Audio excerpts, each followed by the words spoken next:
നമസ്കാരം.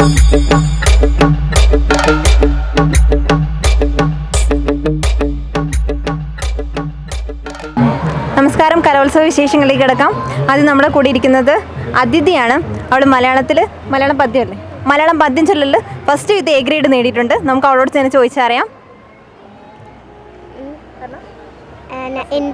എനിക്ക് മലയാളം പദ്യം ചൊല്ലലാണ് ഫസ്റ്റ് കിട്ടിയത്. ഞാൻ അങ്കുലപ്പുഴവും മടക്കാക്കിളിയും എന്ന് പറഞ്ഞിട്ടുള്ള ഒരു കവിതയാണ് ചൊല്ലിയത്. എനിക്ക് എൻ്റെ മ്യൂസിക് ടീച്ചർ പഠിപ്പിച്ചു തന്നെ. പിന്നെ സ്കൂളിൽ നിന്നൊക്കെ നല്ല സപ്പോർട്ടായിരുന്നു എല്ലാവരും. പിന്നെ അമ്മയും അച്ഛനും ഒക്കെ നന്നായിട്ട് സപ്പോർട്ട് ചെയ്യും. ഏത് ക്ലാസ്സിലാണ് പഠിക്കുന്നത്? 6ൽ. സ്കൂള്? PPNM APS Tirur. ആരൊക്കെയാ വന്നേ കൂടെ? എൻ്റെ ഫ്രണ്ട്സൊക്കെ വന്നിട്ടുണ്ട്. പിന്നെ എൻ്റെ മ്യൂസിക് ടീച്ചറും അമ്മയും. ടീച്ചറൊക്കെ വന്നിട്ടുണ്ട്. ടീച്ചറുടെ പേരെന്താ?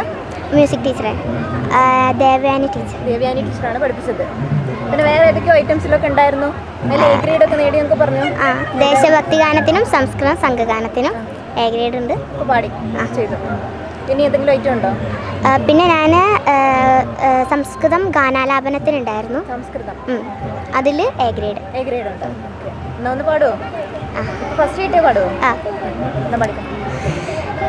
അങ്കുലപ്പുഴു ചൊന്നാലടയ്ക്കാ കിളിയോടായി എൻ കിളിപ്പെണ്ണെ കൃത്യമായളക്കാം ഞാൻ നിന്നെ.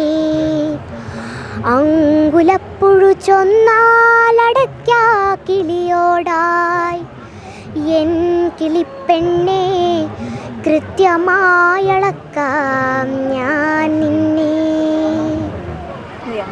വേറൊരു പാട്ട് നേരത്തെ ഒന്ന് പാടിയില്ലായിരുന്നോ? ദേശഭക്തി ഗാനം. അത് അടിപൊളിയായിരുന്നു. വേറെ ഒരെണ്ണമുണ്ടോ? സംസ്കൃതം പാടി. സരസമനോഹര സുന്ദരഗാനം പ്രചരതി പ്രകൃതേ വിശ്വവിതാനി താരാഗണശത കോടിഭിരാണിശം സുരളിതവീതവിതാനും ഗഗനേ സരസമനോഹര സുന്ദരഗാനം. അടിപൊളിയായിട്ടുണ്ട്. അപ്പോൾ ഇനിയും ഒരുപാട് ഉയരങ്ങളിലെത്തട്ടെ, ഒരുപാട് സമ്മാനങ്ങളൊക്കെ കിട്ടട്ടെ. ഇപ്പോൾ ആ പങ്കെടുത്തതിൽ എല്ലാത്തിലും നല്ല സമ്മാനം കിട്ടട്ടെ എന്ന് ആശംസിക്കുന്നു.